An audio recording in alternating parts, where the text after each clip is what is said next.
찰스 M. 쉘던의 예수님이라면 어떻게 하실까? 1장. 어느 실직자의 낯선 방문.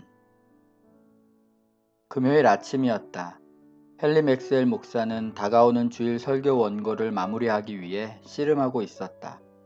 하지만 이미 여러 차례 방해를 받은 까닭에 그의 신경은 날카로워질 대로 날카로워져 있었다. 그로 인해 여전히 만족할 만한 수준의 원고가 나오지 않고 있었다.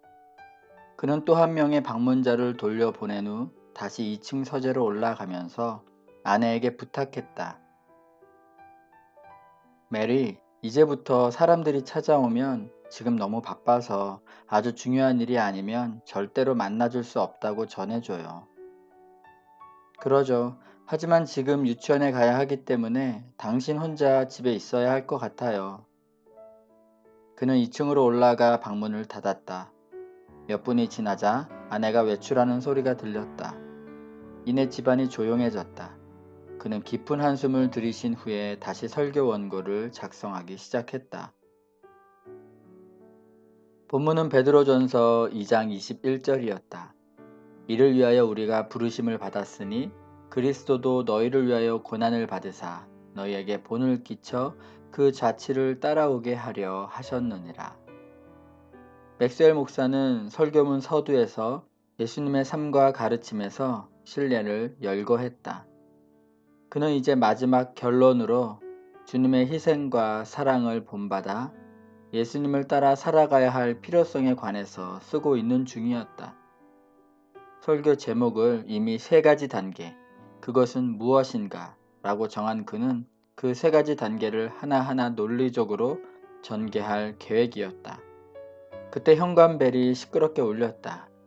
현관벨은 자명주원과 같은 원리였는데 마치 한꺼번에 12번을 치는 것처럼 매우 요란했다. 맥스웰 목사는 미간을 찌푸렸다. 정말 움직이고 싶지 않았다. 하지만 벨이 다시 울렸다. 그는 하는 수 없이 의자에 일어나서 현관이 내려다 보이는 창문 쪽으로 갔다. 초라한 옷차림의 어떤 사람이 현관 계단에서 서 있는 모습이었다. 떠돌인가 보군. 그는 혼잣말로 중얼거리며 아래층으로 내려가 현관문을 열었다. 두 사람이 서로 마주보고 있는 동안 짧은 정적이 흘렀다. 마침내 남루한 옷차림의 방문자가 입을 열었다. 실례지만 저는 일자리를 구하고 있는 중입니다. 혹시 목사님께서 저에게 일자리를 마련해 주실 수 있을까 싶어서 찾아왔습니다. 미안하지만 아는 데가 없습니다. 그리고 요즘 일자리들이 별로 없어서요. 목사는 말끝을 흐리며 천천히 문을 닫으려고 했다. 그렇군요. 하지만 저를 위해 철도 회사나 가게 주인들에게 일자리를 문의해 주실 수는 없는지요. 그 사람은 빗바랜 모자를 한 손에서 다른 손으로 옮겨주며 초조하게 말을 이어갔다. 소용없을 겁니다. 더구나 오늘 아침은 매우 바쁘기 때문에 이만 실례해야 하겠습니다. 안타깝게도 지금은 우리 집에도 당신에게 줄 일거리가 없습니다. 말과 소가 한 마리씩 있지만 모두 제가 돌보고 있거든요. 곧 일자리를 찾을 수 있기를 바랍니다. 맥스웰 목사가 현관문을 닫자 그 사람이 계단을 내려가는 소리가 들렸다. 서재로 올라가는 동안 거실 창문을 통해 그 사람이 손에 모자를 쥔 채 느릿느릿한 걸음으로 거리를 빠져나가는 모습이 보였다. 그야말로 삶에 지쳐 방황하는 낙심으로 가득 찬 모습이었다. 그 모습을 바라보자 맥스웰 목사의 마음에 순간적으로 작은 동요가 일어났다. 하지만 그는 모든 생각을 접고 책상에 앉아서 깊은 심호흡을 한 후에 다시 원고를 쓰기 시작했다. 그 후에 더 이상의 방해는 없었다. 2시간 후 아내가 돌아왔을 때 이미 설교 원고가 완성되어 있었다. 그는 흐트러진 원고를 가지런히 모아 성경책 위에 두었다. 이로써 주일 아침 설교 준비가 모두 끝난 셈이었다. 점심 식사를 하는 동안 그의 아내는 유치원에서 있었던 이상한 일에 관해서 말해 주었다. 여보, 오늘 유치원에서 정말 이상한 일이 있었어요. 아이들이 게임을 끝내고 막 점심을 먹으려고 식탁에 앉는 순간 갑자기 문이 열리더니 한 젊은 사람이 양손에 낡은 모자를 쥔 채 들어오지 뭐예요. 영락없는 떠돌이 행색이었어요. 렌 선생님과 보조 선생님인 카일 선생님이 얼마나 당황해 하시던지. 그런데 그 사람은 얼마 동안 조용히 서 있더니 그냥 나가버리더라고요. 아마도 너무 지쳐서 어디서 쉴 곳을 찾으려고 했던 모양이군. 가만히 있자. 그러고 보니 오늘 우리 집에 찾아왔던 사람도 같은 사람인 것 같은데. 옷차림이 떠돌이 같다고 했소? 네, 그래요. 지저분하고 초라한 것이 영락없는 떠돌이 같았어요. 나이는 30쯤에서 32살쯤 돼 보였어요. 확실히 같은 사람이야. 맥스웰 목사가 깊은 생각에 잠기며 말했다. 잠시 후 그의 아내가 물었다. 여보, 설교 준비는 모두 끝냈어요? 다 끝냈소. 정말 이번 한 주는 너무 정신없이 지나갔어. 두 편의 설교를 준비하느라 진이 다 빠졌는걸. 주일날 더 많은 사람이 모여서 당신의 설교를 들었으면 좋겠네요. 그런데 이번 주일 설교는 뭐예요? 그의 아내가 궁금하다는 듯 물었다. 예수님을 따라가자는 내용이요. 대속의 의미를 설명한 후 주님의 희생을 따라가기 위해서 필요한 단계를 말할 작정이요. 훌륭한 설교가 되겠네요. 그런데 이번 주일에는 제발 비가 오지 않았으면 좋겠어요. 정말 요즘 들어서 주일마다 폭풍우가 치니 말이에요. 맞아요. 그 바람에 한동안 교인들이 너무 적게 모였지. 폭풍우가 부는 날에는 사람들이 교회에 잘 오지 않으니 정말 큰일이야. 맥셀 목사가 한숨을 쉬며 말했다. 그의 머릿속으로 엄청난 공을 들여 준비했지만 사람들이 별로 오지 않아 빛이 발해버린 자신의 설교들이 스쳐 지나갔다. 주일 아침 레이몬드 씨는 비바람과 먼지로 뒤덮였던 그동안의 굳은 모습과 달리 모처럼 청명했다. 공기는 맑고 상쾌했고 하늘에는 구름 한 점 없었다. 덕분에 교인들 거의 대부분이 출석했다. 아침 11시 예배가 시작되었을 때 예배당은 정장 차림을 하고 흡족한 표정으로 앉아있는 레이몬드 사람들로 입추의 여지 없이 가득 찼다. 레이몬드 제1교회 교인들은 자신들이 돈으로 따지자면 가장 값비싼 최고의 음악을 교회 내에서 듣고 있다고 자부했다. 그날 아침에도 그들은 사중주 성가대의 찬양을 들으며 한없이 기뻐했다. 실로 영감 있는 찬양이었다. 가사는 설교 주제와 잘 맞았으며 곡 역시 현대 음악 스타일로 정교하게 구성되어 있었다. 십자가를 내가지고 주를 따라갑니다. 설교 시간 직전에는 소프라노 성악가인 레이첼 윈슬로우가 유명한 찬송을 솔로로 불렀다. 주의 인도하심을 따라, 주의 인도하심을 따라 어디든지 주를 따라 주와 같이 가려네. 레이첼은 그날따라 무척 아름다워 보였다. 그녀는 십자가와 가시면류관의 의미가 있게 새겨진 참나무 칸막이 뒤에 서 있었다. 그녀의 목소리가 매우 아름답다는 사실을 잘 알고 있는 교인들은 기대에 찬 표정으로 그녀의 특성을 귀 기울여 들었다. 맥스웰 목사도 강대상 뒤에서 만족한 표정으로 그녀를 바라보았다. 레이첼의 독창은 항상 그에게 힘을 주었다. 그래서 그는 설교 전에 자주 그녀의 특송 순서를 마련했다. 찬양의 영감을 받으면 더욱더 인상적인 설교를 할 수 있었기 때문이다. 교인들은 레이첼의 독창을 들으며 지금까지 제1교회에서 들어본 찬양 중에 최고라고 웅성거렸다. 그녀가 자리에 앉는 순간 맥셀 목사는 박수 소리인지 아니면 발을 구르는 소리인지 분간할 수 없는 어떤 소리가 예배당 안을 가로질러 울려 퍼지는 듯한 느낌을 받았다. 순간적으로 당황스러웠지만 강대상 앞으로 나아가 설교 원고를 성경책 위에 올려놓으며 아마 환청일 거라고 생각했다. 그런 일은 자신의 교회 안에 일어날 수 없었다. 잠시 후 그는 설교에 몰입하기 시작했다. 설교를 한다는 기쁨에 모든 것을 잊었다. 헨리 맥스웰 목사의 설교에 관해서 지루하다고 말하는 사람은 아무도 없었다. 종종 몇몇 비판가들만이 그의 설교 전달 방법이 지나치게 선동적이라고 평했다. 그러나 그것은 제1교회 교인들에게 그리 큰 문제가 되지 않았다. 오히려 그들은 맥스웰 목사의 선동적 설교를 자신들의 교회와 맥스웰 목사 자신의 더할 나위 없는 장점으로 여기고 있었다. 맥스웰 목사는 설교하기를 좋아하는 사람이었다. 그는 좀처럼 강단을 비우는 일이 없었다. 항상 주일마다 자신의 교회 강단에서 설교하기를 원했다. 특히 예배당을 가득 메운 사람들이 자신의 설교를 경청할 때면 설교 시간 내내 흥이절로 솟구쳤다. 실제로 교인 수에 매우 민감했던 그였기 때문에 청중이 적으면 설교를 잘하지 못하는 스타일이었다. 설교를 잘할 때는 언제나 그날 아침과 같이 많은 사람들이 자신의 설교를 주시할 때였다. 그의 설교에는 날씨도 큰 변수로 작용했다. 설교 도중 맥스웰 목사의 얼굴에는 만족하는 기색이 역력했다. 교회는 그 도시에서 가장 오랜 전통을 지니고 있었으며 최고의 성가대가 있었다. 교회 구성원들도 레이몬 씨의 부와 지성, 지역사회를 대표하는 지도자급 인사들로 채워져 있었다. 그는 제일교회 담임 목사로서의 강력한 영향력과 지위 등 여러 가지 특권을 누리고 있었으며 특히 해마다 여름이면 3개월 동안의 긴 휴가를 즐길 수 있었다. 맥셀 목사가 설교를 하면서 동시에 어떻게 그런 생각을 할 수 있었는지는 확실히 알 수는 없다. 하지만 설교 끝 무렵 그와 같은 생각들이 순식간적으로 그의 마음속에 파고 들어왔다는 사실 자체를 부인할 수는 없었다. 짧은 시간 동안 그의 의식 속에서는 마치 독백처럼 목사로서의 지위와 그에 따른 우쭐한 감정들이 떠올랐던 것이다. 분명 그의 설교는 개인적인 만족감에 흠뻑 젖어 있었다. 설교는 재밌었다. 재치가 번뜩이는 문장들로 가득 차 있었다. 책으로 인쇄되어 나왔다면 큰 주목을 받을 만한 설교였다.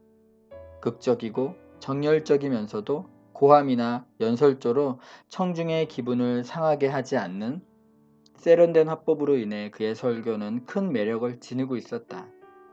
그날 아침 맥스웰 목사가 자신이 담임하는 교회에 만족하는 모습이었다면 제일교회 교인들도 마찬가지였다.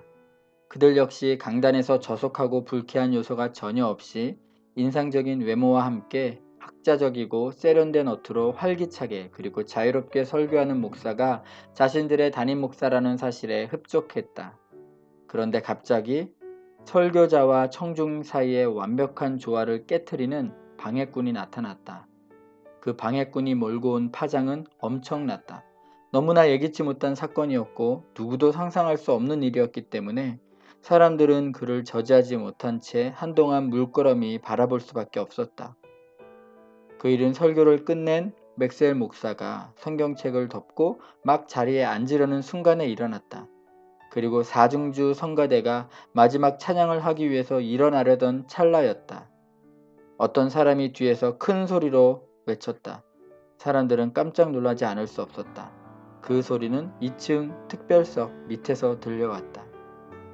소리를 지른 사람은 어두운 그늘진 곳에서 나와 중앙 통로로 통해 앞으로 나왔다. 놀란 교인들이 상황을 미처 파악하기도 전에 그 남자는 벌써 강단 앞에 서 있는 넓은 공간까지 걸어 나왔다. 그 남자는 교인을 향해 돌아서더니 이렇게 말했다. 교회에 와서 계속 고민했습니다. 그 남자는 조금 전 특별석 밑에서 큰 소리로 외쳤던 말을 다시 한번 반복했다. 과연 설교 뒤에 이와 같이 말한다는 게 옳은 일인지 잘 모르겠습니다. 하지만 저는 술 취하지도 미치지도 않았습니다. 또한 누구를 해치려는 것도 아닙니다. 다만 며칠 안으로 죽을 것 같아서 죽기 전에 이곳에서 여러분들과 같은 사람들에게 한마디 하고 싶어서 나왔습니다. 맥스웰 목사는 자리에 앉지 못한 채 강대상에 기대어 서서 그 낯선 방해꾼을 쳐다보았다. 그런데 자세히 보니 그 남자는 지난 금요일에 자신의 집에 방문했던 바로 그 사람이었다.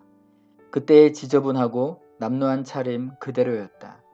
또한 여전히 양손으로 빗바랜 모자를 쥐고 있었다. 그것은 마치 오래된 습관처럼 보였다. 면도도 하지 않았으며 머리는 거칠고 헝클어져 있었다. 맥셀 목사는 그와 같은 사람이 자신의 교회 안에서 교인들 앞에 서 있다는 사실이 믿어지지 않았다. 거리의 뒷골목이나 철도 공장 주위에서 그런 부류의 사람들이 활보하는 모습은 자주 보았지만 교회에서 그런 모습을 본다는 것은 정말로 꿈에도 상상하지 못한 일이었다. 다행히 그 사람의 태도나 말투를 볼 때 불손한 의도는 없어 보였다. 그 사람이 차분하게 비록 저음이었지만 분명한 어조로 말을 이어갔다. 맥스웰 목사는 그 방해꾼 때문에 충격을 받아 아무 말도 못하고 있었지만 그 사람을 바라보며 얼마 전 꿈에서 자신과 함께 거닐며 이야기를 나누었던 낯선 사람을 떠올렸다. 교인들 역시 그 낯선 사람을 저지하거나 방해하지 않았다. 모두들 너무나도 갑작스러운 상황에 어떤 조치를 취해야 할지 모르는 모양이었다. 또한 그 방해꾼이 아무도 자신을 방해하지 못할 것이라는 완강한 태도를 보였기 때문이기도 했다. 그 사람은 자신의 행동이 예배 시간에 얼마나 큰 충격을 몰고 왔는지에 관해서는 전혀 의식하지 않는 눈치였다. 그 사람이 말하는 동안 맥스웰 목사의 얼굴은 시간이 지날수록 슬픈 기색을 띤 채 더욱 창백해져 갔다. 하지만 그 사람을 제어하려는 행동을 취하지는 않았다. 교인들도 숨소리조차 내지 않고 조용히 그 사람을 지켜보았다. 성가대석에 앉아있던 레이첼도 하얀 얼굴을 한 채 손에 빛바랜 모자를 쥐고 서 있는 초라한 그 사람을 골똘히 주시했다.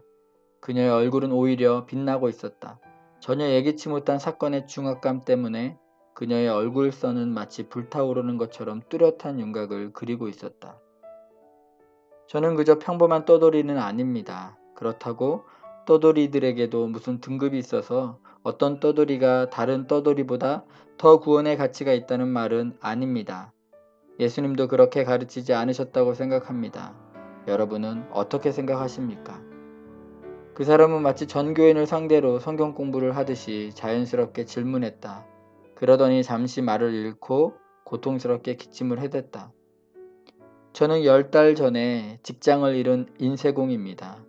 새로 나온 자동 주조식 자기는 정말 훌륭한 발명품입니다.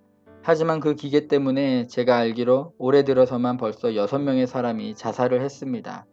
물론 그 기계를 도입한 신문사들을 비난할 마음은 없습니다. 하지만 인쇄술밖에 배운 것이 없는 저로서는 달리 할 수 있는 일이 없었습니다. 저는 다른 일자리를 찾기 위해서 많은 지역을 떠돌아 다녔습니다. 그러는 동안에 저와 같은 사람이 많다는 사실을 알았습니다. 이것은 불평하는 말이 아닙니다. 단지 사실을 말하는 것 뿐입니다. 조금 전 특별석 밑에 앉아 있으면서 여러분이 말하는 예수님을 따르는 삶이 진정 그분의 교훈과 일치하는 의구심이 들었습니다. 예수님이 나를 따르라고 하셨을 때 그 의미는 무엇이었습니까? 그는 갑자기 몸을 돌려 강단을 바라보았다. 목사님은 예수님의 제자라면 당연히 그분의 발자취를 따라야 하고 그 단계에는 순종, 믿음, 사랑, 그리고 본받기라고 말씀하셨습니다. 하지만 특별히 그 마지막 단계에 의미하는 바에 관해서는 분명하게 말씀하지 않으셨습니다. 크리스천들이 예수님의 발자취를 본받는다는 게 과연 무슨 뜻일까요? 저는 이 도시를 사흘 동안이나 헤매며 일자리를 찾아다녔습니다. 그런데 여기에 서 계신 목사님을 제외하고 저에게 동정이나 위로의 말을 건넨 사람은 단 한 사람도 없었습니다. 목사님은 저에게 미안하다고 하시며 꼭 다른 곳에서 일자리를 찾기를 바란다고 하셨습니다. 물론 여러분들이 전문적인 떠돌이들에게 많이 속아본 경험이 있기 때문에 정말 도움이 필요한 사람들에게 무관심했다고 말할 수도 있겠죠. 아무튼 누구를 비난할 생각은 없습니다. 저는 단지 있는 사실을 그대로 말할 뿐입니다. 저도 잘 압니다. 여러분이 저와 같은 사람을 위해 만사를 제쳐놓고 일자리를 구해 주실 수는 없겠죠. 그렇게 해달라고 요구할 마음도 없습니다. 하지만 저희 마음속에서 끊임없이 혼란스러운 부분은 과연 예수님을 따르는 삶이 무엇인가 하는 것입니다. 여러분은 주와 같이 가려네 라는 찬송을 무슨 의미로 부르셨습니까? 예수님처럼 잃어버리고 고통받는 사람들을 구원하기 위해 자신을 부인하고 고난에 참여하시겠다는 뜻이었습니까? 무슨 뜻이었습니까? 한번 이 사회의 어두운 그늘을 생각해 보십시오. 지금 이 도시에는 저와 같은 처지에 있는 사람이 500명이 넘습니다. 그들은 대부분 가족이 있습니다. 저희 아내는 4달 전에 죽었습니다. 하지만 저는 오히려 아내가 고통 없는 곳으로 갔다는 사실에 위안을 얻습니다. 저희 어린 딸은 제가 일자리를 찾을 때까지 다른 인쇄공 집에 맡겨진 상태니까요. 저는 많은 크리스천들이 사치스럽게 살면서 십자가를 내가지고 주를 따라갑니다 라고 찬성할 때 혼란을 느낍니다. 그럴 때마다 뉴욕 빈민가에 있는 아파트에서 힘겨운 목소리로 어린 딸도 함께 데려가 달라고 기도하다가 숨을 거둔 아내가 머릿속에 떠오릅니다. 물론 여기 계신 분들이 굶주림, 영양실조, 그리고 열악한 주거 환경 때문에 죽어가는 사람들을 모두 막을 수 있다고 생각하진 않습니다. 하지만 예수님을 따른다는 의미가 무엇입니까? 제가 알기로 많은 크리스천들이 아파트를 소유하고 있습니다. 저희 아내가 죽었던 아파트의 소유주 역시 크리스찬이었습니다. 과연 그 아파트의 주인이 예수님을 따르는 삶을 실천했다고 말할 수 있을지 의문이 듭니다.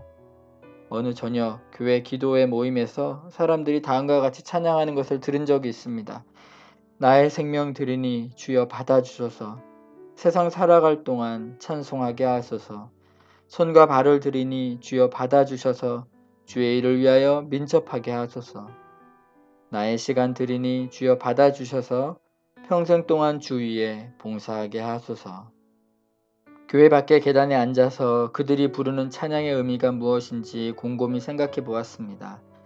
만약 찬양을 부르는 사람들이 세상에 나가서 문제를 해결했다면 지금쯤 이 세상은 천국으로 변했을 것이라고 그런 느낌을 지울 수 없었습니다. 아직도 이해가 가지 않습니다. 예수님이라면 어떻게 하실까요? 그분의 발자취를 따르는 게 고작 이런 건가요? 교회 밖에 수천의 사람들이 다 쓰러져 가는 집에서 죽어가고 있고 많은 사람들이 일거리를 찾기 위해서 거리를 헤매고 있습니다.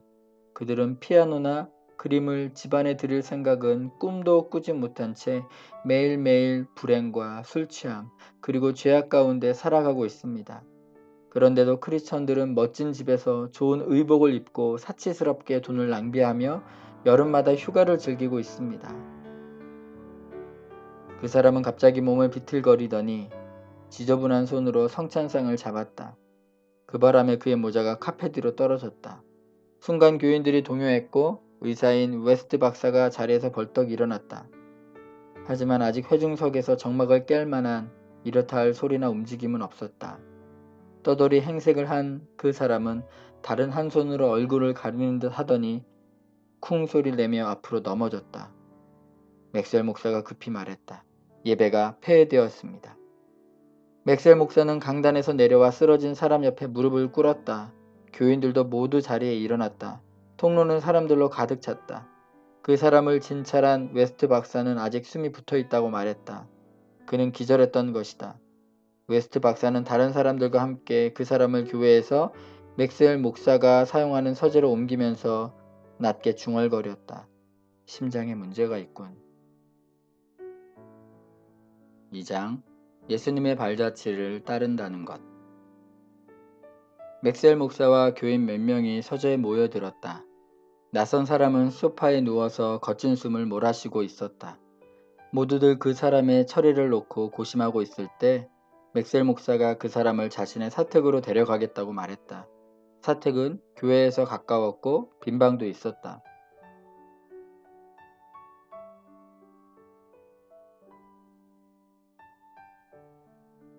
레이첼도 나섰다. 요즘 집에 어머니 혼자 계세요. 이분을 저희 집에 모셨으면 좋겠어요. 그녀는 상당히 흥분해 있었다. 하지만 그것을 눈치챈 사람은 아무도 없었다. 교인들은 제일교회가 생긴 이래 가장 이상한 이번 사건을 놓고 모두 동요하고 있었다. 맥셀 목사는 자신이 데려가겠다는 뜻을 굽히지 않았다.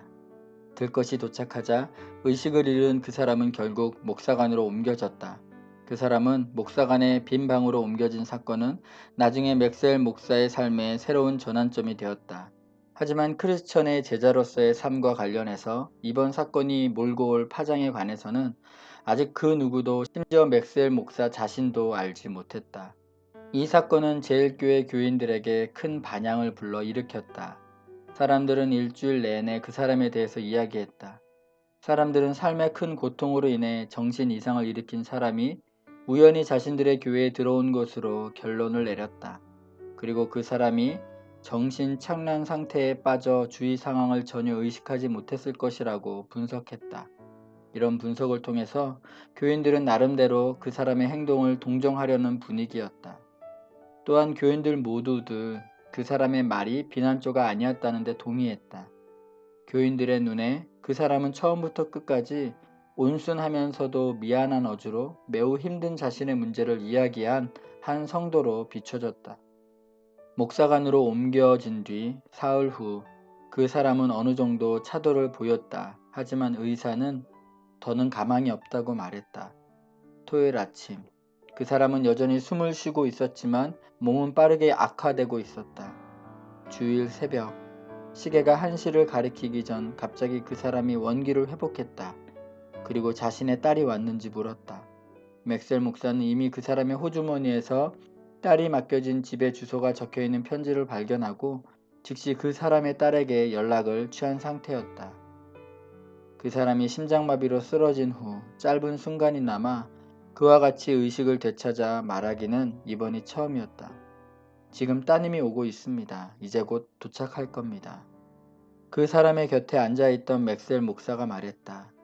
그의 얼굴에는 한 주 내내 밤을 새면서 병 간호한 흔적이 보였다. 그는 사람들의 만류를 뿌리치고 거의 매일 밤을 새웠다. 이 세상에서는 더는 딸 아이를 보지 못할 것 같군요. 그 사람이 한숨을 쉬며 힘겹게 말했다. 지금까지 베풀어 주신 목사님의 호의에 감사드립니다. 목사님의 모습에서 예수님의 모습을 보는 듯한 느낌입니다.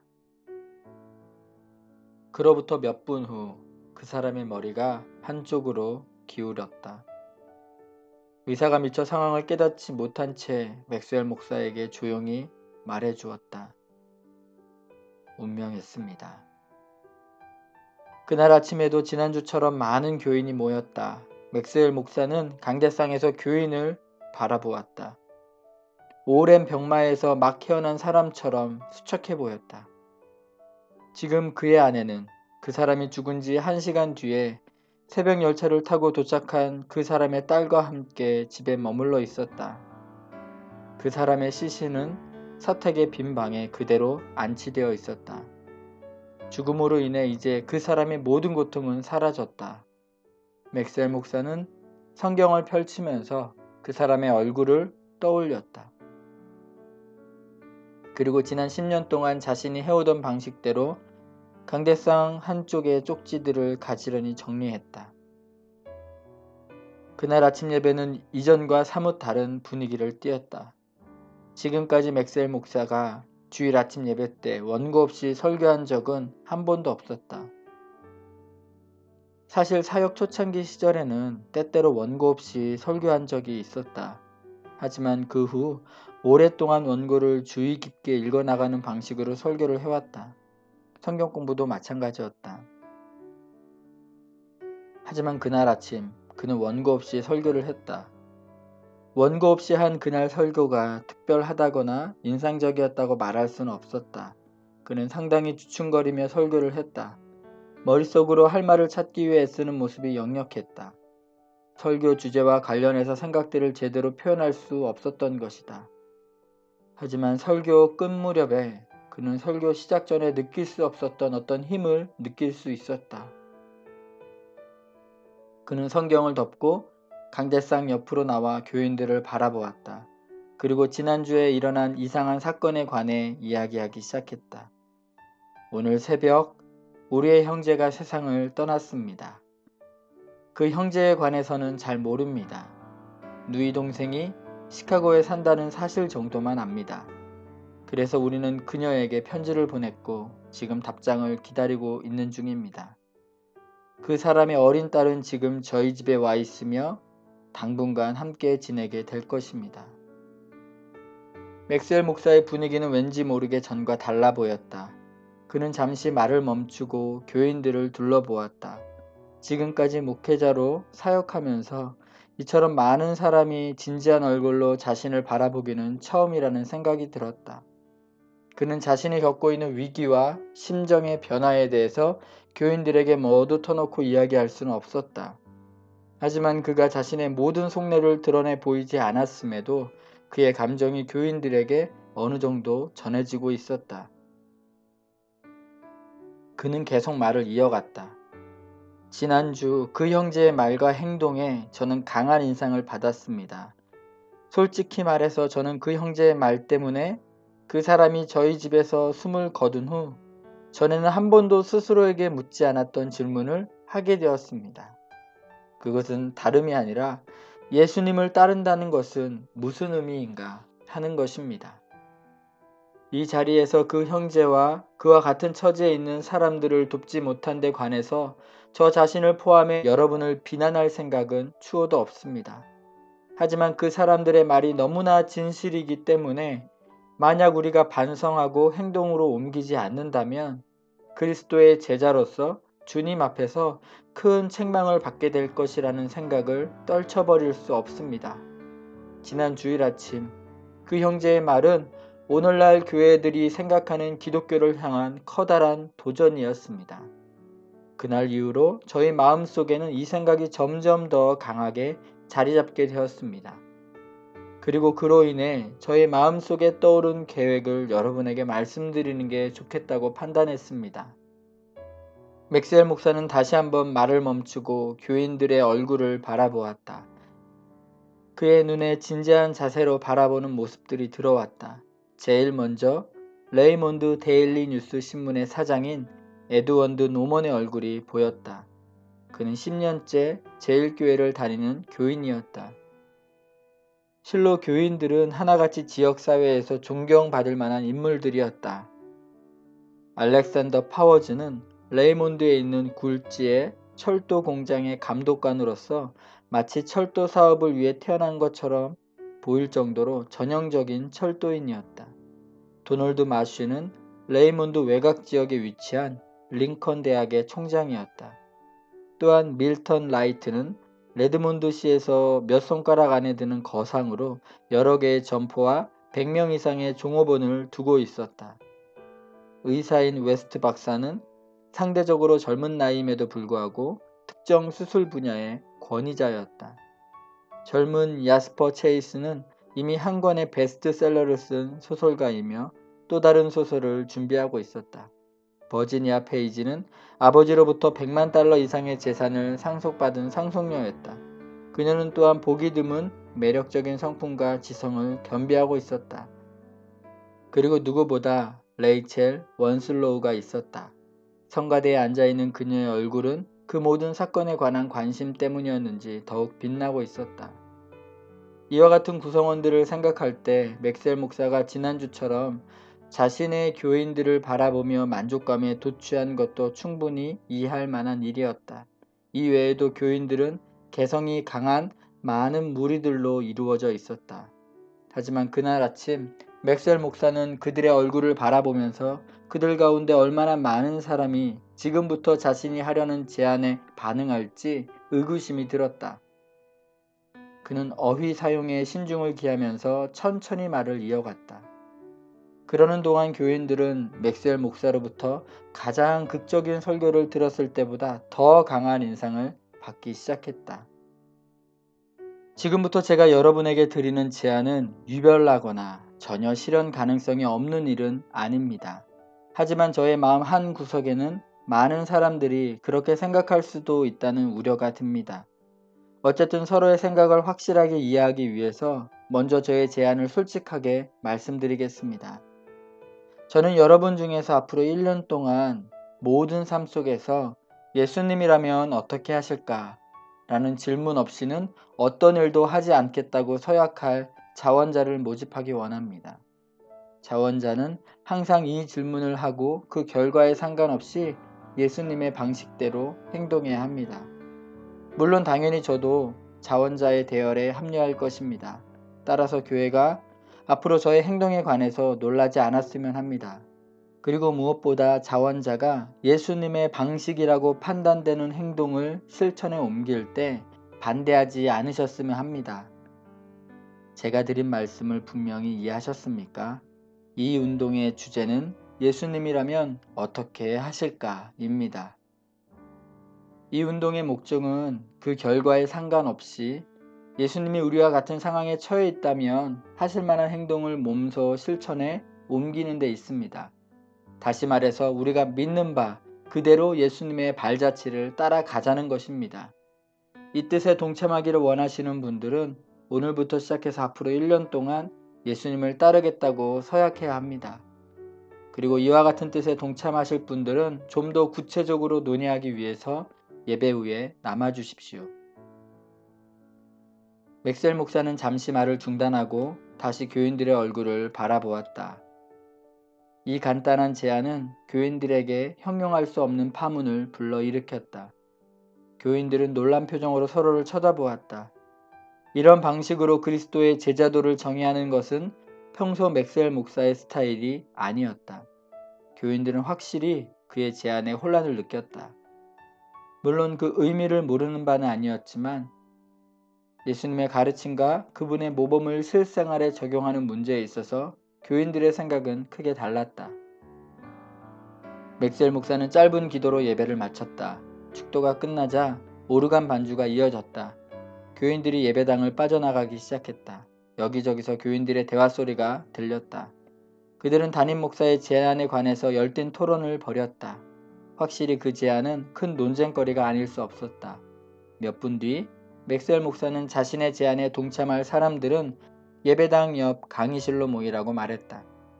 그는 예배당 앞쪽에서 몇몇 교인들과 이야기를 나누느라 잠시 시간을 지체했다. 이야기를 마치고 뒤돌아섰을 때 예배당 안에는 아무도 없었다. 맥스웰 목사는 서둘러 강의실로 갔다.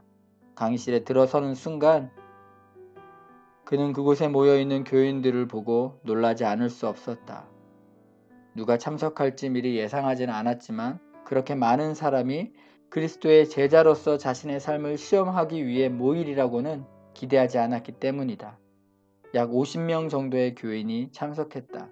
그 중에는 레이첼 윈슬로우, 버지니아 페이지, 노먼 사장, 마슈 총장, 알렉산더 파워즈 감독관, 밀턴 라이트, 웨스트 박사, 그리고 야스퍼 체이스의 모습도 보였다. 맥스웰 목사는 강의실 문을 닫고 사람들 앞에 앉았다. 그의 얼굴은 창백해져 있었고 입술은 감정에 못 이겨 약간 떨고 있었다. 실로 그에게 그 순간은 그의 교회뿐만 아니라 그의 삶의 가장 큰 위기였다. 성령에 완전히 사로잡히기 전까지 사람은 자신이 무엇을 할 수 있으며 자신의 고정관념과 습관, 행동, 그리고 말이 어떻게 변화될 수 있는지 알지 못한다.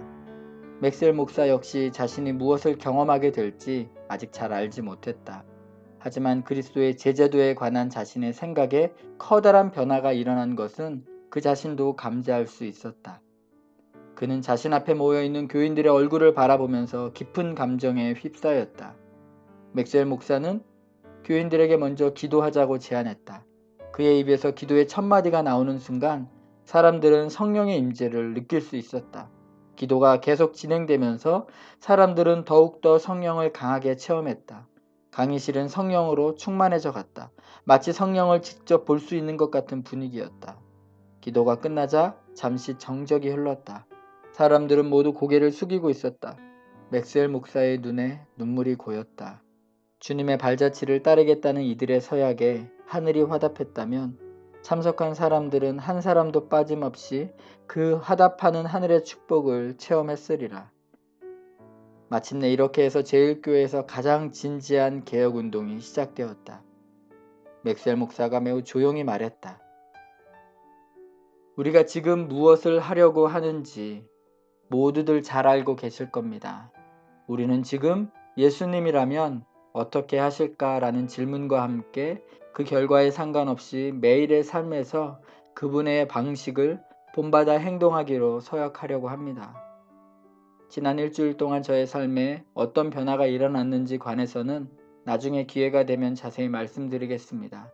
하지만 분명한 것은 지난 주일 이후 저희 마음속에 느꼈던 크리스천의 제자도에 관한 그동안의 생각에 환멸을 느끼게 되었고 그래서 오늘처럼 서약에 관한 강한 충동을 느끼게 되었다는 사실입니다. 이것은 저 개인의 생각이 아닙니다. 이 모든 일에는 하나님의 사랑의 손길이 있었습니다. 여러분도 그 동일한 손길을 느끼셨기에 이 자리에 나오신 줄 믿습니다. 이제 우리가 하려는 서약의 의미를 완전히 이해하셨습니까? 목사님 질문이 있습니다. 레이첼이 손을 들었다. 모든 눈길이 그녀에게 모아졌다. 그녀의 얼굴은 아무나 쉽게 흉내낼 수 없는 아름다운 사랑의 빛으로 빛나고 있었다. 저는 예수님이라면 어떻게 하실까라는 질문에 있어 우리가 그 답을 알 수 있을지 확신이 서지 않습니다. 저의 경우 예수님이라면 행하실 행동을 누가 말해주죠? 오늘날 우리 사회에서는 예수님이 언급하지 않으신 많은 혼란스러운 문제가 있습니다. 그러니 그분이라면 행하실 행동을 어떻게 알 수가 있죠? 맥스웰 목사가 신중하게 대답했다. 성령님의 인도하심을 통해 예수님의 방법을 알아가는 것 외에는 달리 길이 없습니다. 윈슬로우 양도 예수님이 제자들에게 성령에 관해 어떻게 말씀하셨는지 잘 아실 것입니다. 그러하나 진리의 성령이 오시면 그가 너희를 모든 진리 가운데로 인도하시리니 그가 자의로 말하지 않고 오직 듣는 것을 말하시며 장래의 일을 너희에게 알리시리라. 그가 내 영광을 나타내리니 내 것을 가지고 너희에게 알리겠음이라. 무릇 아버지께 있는 것은 다 내 것이라. 그러므로 내가 말하기를 그가 내 것을 가지고 너희에게 알리리라 하였노라. 제가 아는 바로는 이 방법밖에 없습니다.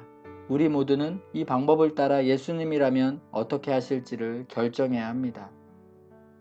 이번에는 파워즈 감독관이 질문했다. 그런데 만약 우리의 행동을 보고 다른 사람이 예수님이라면 그렇게 하지 않으실 것이라고 말하면 어떻게 하죠? 그렇게 말하는 사람을 막을 수는 없습니다. 하지만 우리는 자신에게 솔직해야 합니다. 그리고 모든 행동에 있어서 크리스천으로서 기준을 지키려고 노력해야 합니다. 마시 총장이 보충 질문을 했다. 하지만 여전히 어떤 사람이 예수님의 방식이라고 생각하는 행동을 다른 사람은 예수님의 행동 양식이 아니라고 부인할 수도 있습니다. 모든 사람이 동일한 모습으로 그리스도를 닮아갈 수 있도록 우리의 행동 기준을 정할 수는 없습니까? 모든 사람이 항상 동일한 결론에 도달하는 게 불가능합니까? 맥셀 목사는 잠시 침묵을 지켰다. 그리고 다음과 같이 대답했다. 물론 모두에게 동일한 결론을 기대한다는 것은 힘듭니다. 하지만 진심으로 솔직하게 예수님의 발자취를 따르면서 그분의 뜻을 구한다면 자신과 타인의 결정 사이에 그렇게 많은 혼란이 일어나지 않을 것이라고 확신합니다. 우리는 광신주의를 경계해야 합니다. 하지만 반대로 너무 그것을 경계한 나머지 다른 한쪽으로 치우쳐서도 안 됩니다. 예수님이 우리에게 모범을 보이셨다면 확실히 그 본을 따라가는 일은 실행 불가능하지 않습니다. 하지만 이때 분명히 명심해야 할 것이 있습니다. 우리가 성령께 예수님이라면 어떻게 하실지 말씀해달라고 간구하고 응답받은 후에는 결과에 상관없이 그대로 실천으로 옮겨야 한다는 사실입니다. 이해하셨습니까? 강의실에 모인 사람들은 엄숙한 목소리로 강조하는 맥스웰 목사를 바라보았다. 이제 사람들이 그의 말을 오해한다는 것은 불가능했다. 맥스웰 목사는 나이 많은 사람들 뒤에 몇몇 교인들과 함께 앉아있는 젊은 봉사회 회장을 보자 다시 얼굴이 상기됐다. 사람들은 잠시 더 구체적인 사항에 대해서 질문하며 이야기를 나누었다. 그리고 매주 정기 모임을 가지고 예수님을 따르기로 한 서약의 경험을 서로 나누기로 했다. 맥셀 목사가 폐회 기도를 드렸다. 기도하는 동안에 앞서처럼 성령이 강하게 임했다. 모든 사람이 한동안 고개를 숙인 채로 있었다. 그리고 조용히 자리를 떴다. 깊은 감동을 받은 뒤였기에 서로 말을 하지 않았다. 맥스웰 목사는 떠나는 사람들과 조용히 악수를 했다. 교인들이 모두 돌아간 후 그는 자신의 교회의 서재로 돌아와서 무릎을 꿇고 30분 동안 기도를 드렸다. 그 후 목사관으로 돌아가 시신이 안치된 방으로 들어갔다. 시신을 보자 순간적으로 그는 주님께 다시 한번 힘과 지혜를 달라고 부르짖었다. 확실히 그는 앞으로 레이몬드 시의 역사상 가장 놀라운 변화를 몰고 올 개혁운동에 자신이 선봉장이 되어 있다는 사실을 알지 못했다. 찰스 M. 셜던의 예수님이라면 어떻게 하실까 중에서